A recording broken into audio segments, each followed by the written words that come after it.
Récit de l'Ecclésiaste. Dans ma bouillante jeunesse, j'ai cherché la volupté, j'ai savouré son ivresse. De mon bonheur dégoûté, en sa coupe enchanteresse, j'ai trouvé la vanité. La grandeur et la richesse, dont l'âge mûr m'ont flatté, les embarras, la tristesse, l'ennui, la satiété, ont averti ma vieillesse, que tout était vanité. J'ai voulu de la science pénétrer l'obscurité. Ô nature, abîme immense, tu me laisses sans clarté, je recours à l'ignorance, le savoir est vanité. De quoi m'aurait servi ma suprême puissance, qui ne dit rien au sens, qui ne dit rien au cœur? Brillante opinion, fantôme de bonheur, dont jamais en effet on n'a la jouissance. J'ai cherché ce bonheur qui fuyait de mes bras, dans mes palais de cèdre, au bord de 100 fontaines. Je leur demandais aux voix de mes sirènes. Il n'était point dans moi, je ne le trouvais pas. J'accablais mon esprit de trop de nourriture. À prévenir mon goût, j'épuisais tous mes soins. Mais mon goût s'émoussait en fuyant la nature. Il n'est de vrai plaisir qu'avec de vrais besoins. Je me suis fait une étude de connaître les mortels. J'ai vu leur chagrin cruel et leur vague inquiétude et la secrète habitude de leur penchant criminel. L'artiste le plus habile fut le moins récompensé. Le serviteur inutile était le plus caressé. La juste fut traversée, le méchant parut tranquille.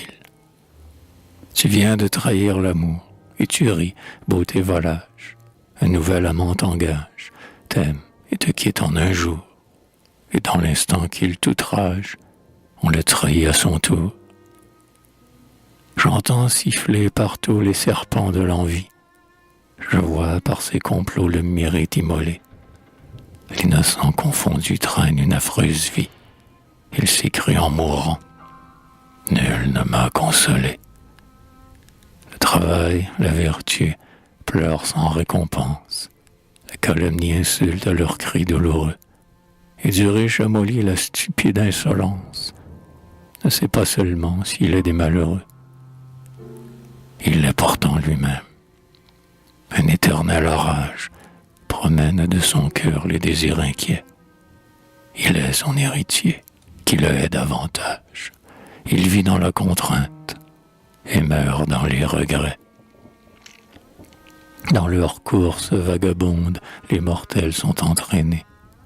Frêles vaisseaux que sur l'onde battent les vents mutinés. Et dans l'océan du monde, au naufrage destiné. D'espérance mensongère, nous vivons préoccupés. Tous les malheurs de nos pères ne nous ont point détrompés. Nous éprouvons les misères dont nos fils seront frappés. Rien de nouveau sur la terre, on verra ce qu'on a vu. Le droit affreux de la guerre, par qui tout est confondu, et le vice et la vertu, en but au coup du tonnerre. Le sage et l'imprudent, et le faible et le fort, tous sont précipités dans les mêmes abîmes. Le cœur juste et sans fiel, le cœur pétri de crimes. Tous sont également les vains jouets du sort. Le même chant nourrit la brebis innocente et le tigre odieux qui déchire son flanc. Le tombeau réunit la race bienfaisante et les brigands cruels enivrés de son sang.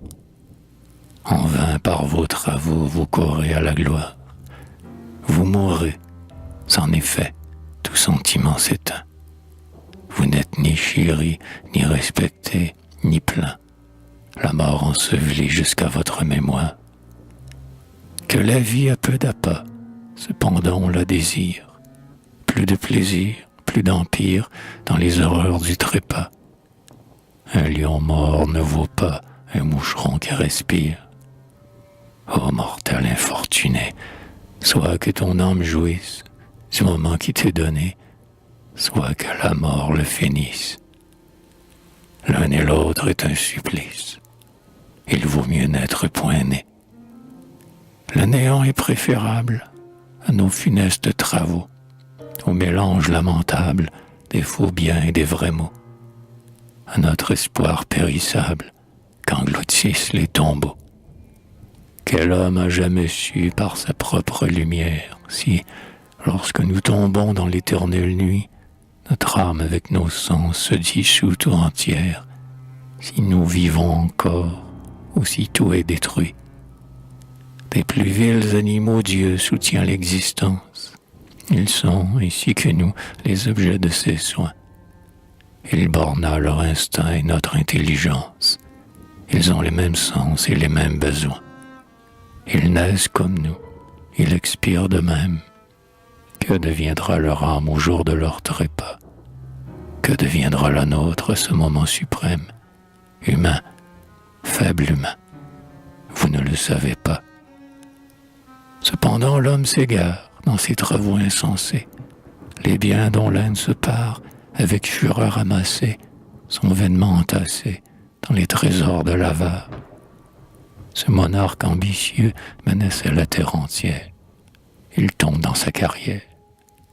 Et ce géant sourcilleux, ce front qui touchait aux cieux, est caché dans la poussière. La beauté dans son printemps brille pompeuse et chérie, semblable à la fleur des champs. Le matin épanoui, le soir livide et flétri, en horreur à ses amants.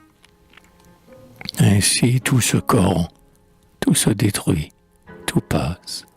Mon oreille bientôt sera sourde au concert. La chaleur de mon sang va se tourner en glace.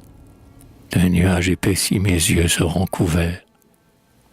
Des vins du mont Liban, la sève nourrissante ne pourra plus flatter mes languissants dégoûts. Courbé, traînant à peine une marche pesante, j'approcherai du terme où nous arrivons tous. Je ne vous verrai plus, beauté dont la tendresse consola mes chagrins, enchanta mes beaux jours. Au charme de la vie, aux précieuses ivresses, vous fuyez loin de moi, vous fuyez pour toujours. Du temps qui périt sans cesse, saisissons donc les moments, possédons avec sagesse, goûtons sans emportement les biens que notre jeunesse donne les cieux indulgents. Que les plaisirs de la table, les entretiens amusants, prolongent pour nous le temps, et qu'une compagne aimable m'inspire un amour durable, sans trop régner sur mes sens. Mortel, voilà ton partage, par les destins accordés.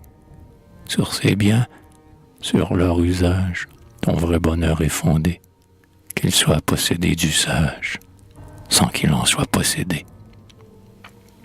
Usez, n'abusez point, ne soyez point en proie au désir effréné, au tumulte, à l'erreur. Vous m'avez affligé, vain éclat de la joie. Votre bruit m'importune, et leur rire est trompeur.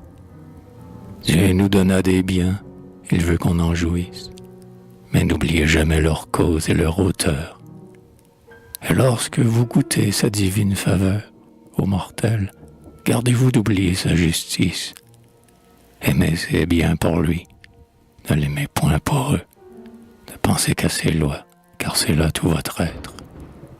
Grand, petit, riche, pauvre, heureux ou malheureux, étranger sur la terre, adorez votre maître. N'affectez point les éclats d'une vertu trop austère. La sagesse atrabilaire nous irrite et n'instruit pas. C'est à la vertu de plaire, le vice a bien moins d'appât. Indulgent pour la faiblesse que vous voyez en autrui, qu'il trouve en vous un appui, que son sort vous intéresse.